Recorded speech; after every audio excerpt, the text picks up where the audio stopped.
there was always a special place in my heart for traveling, meeting people, and hearing their stories. Now, stories have significant powers. I'm originally from Ukraine, and when I went to school there, to college, I would travel 7 hours by train each way to visit home. And I would do so almost every 2 weeks. On those train rides, I have met many interesting people with a wide range of professions, backgrounds, and personalities. Since it was before smartphones, there wasn't much else to do other than look out the window or observe, listen, and talk to your fellow passengers. But my train rides happened to be in evenings, and a good book was an option only during daylight, so naturally it was a perfect time for stories. Stories told were of all shapes and sizes, but it's through those stories that we connected, learned to understand, tolerate, and empathize. We got to know each other, even though briefly, different human beings with a plethora of experiences and sacred inner microcosms. Some of those connections were like ephemeral friendships. Some actually turned out to be long-lived, but all of them together made a lasting impression on my soul. Eventually, my travels broadened. Some train rides became international and flights intercontinental. The diversity of people I met had increased tremendously, along with my love for that diversity, for other cultures, and for stories that came with it.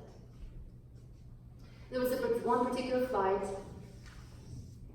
that made the biggest impact on my life, 2013. It was first time in many years that I traveled without my kids.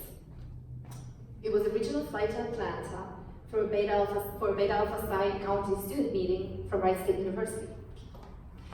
By then, I had experienced a very scary flight to Phoenix and had developed a fear of flying. In fact, you probably wouldn't want to sit next to me because I have been known at times for grabbing my neighbor's arm, hand, or anything else that was near. So as I sat in my seat, I was trying to calm down by telling myself that it's a short flight and it'll be over before I know it. So I started exploring my surroundings, including a potential victim for arm grabbing in case my anxiety was not under control. There was a lady to my right, reading a book. Good, I thought to myself, a woman. She probably wouldn't punch me if I did that. Not sure if I was staring at her or she had some telepathic abilities, but all of a sudden, the lady took her eyes off her book and gave me an evil eye. After a closer look, I noticed that she reminded me of this cartoon character I saw in my childhood. A frickin' walk from Carlson on the Roof. Basically, a mean nanny.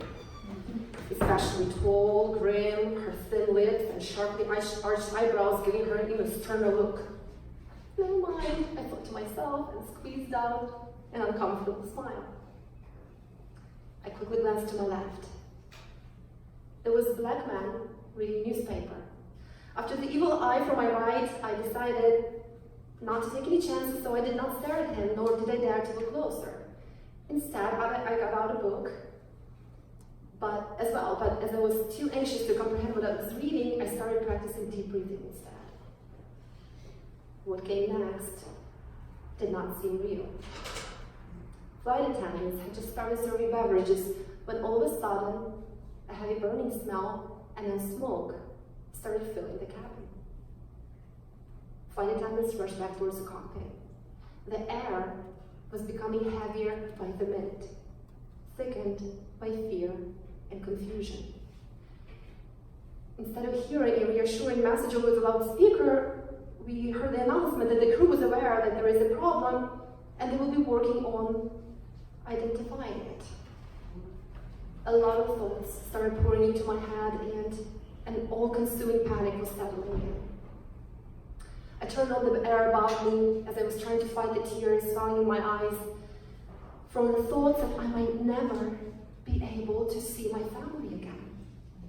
I'm sure I was shaking too. but I did not grab this time.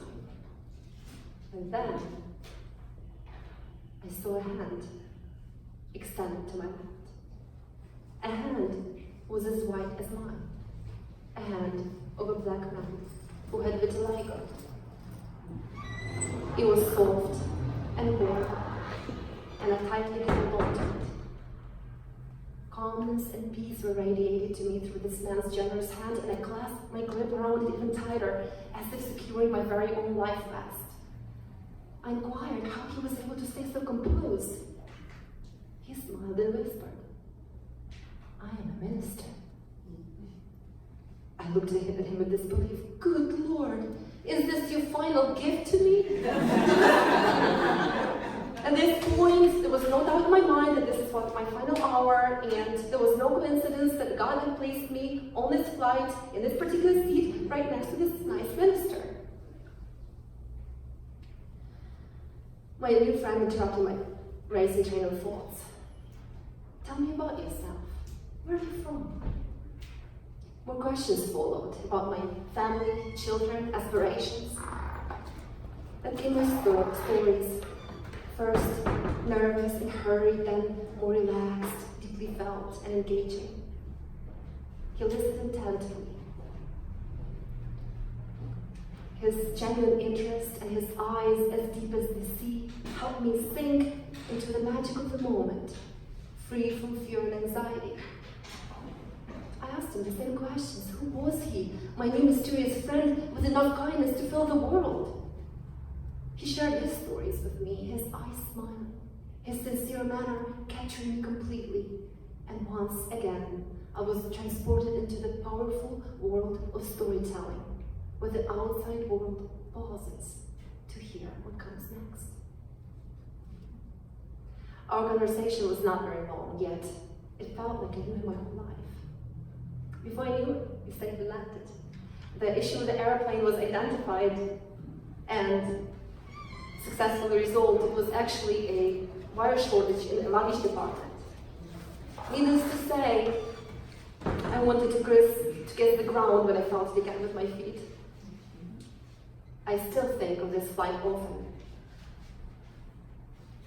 When I need to be reminded of the triviality of all material possessions, or find God's presence. When I look into the eyes of a stranger, or find a neighbor who needs support. When I see acts of kindness of someone's extended hand, and especially when I witness the powers of storytelling, or hear appalling racist remarks. It was indeed no coincidence that I was on that flight that day, because that day taught me not just about the importance of stories. I learned a lot about compassion, kindness, the power of a genuine smile and a generous hand. But most importantly, I learned about the color of humanity from the black minister whose hand was as white as mine. Thank you.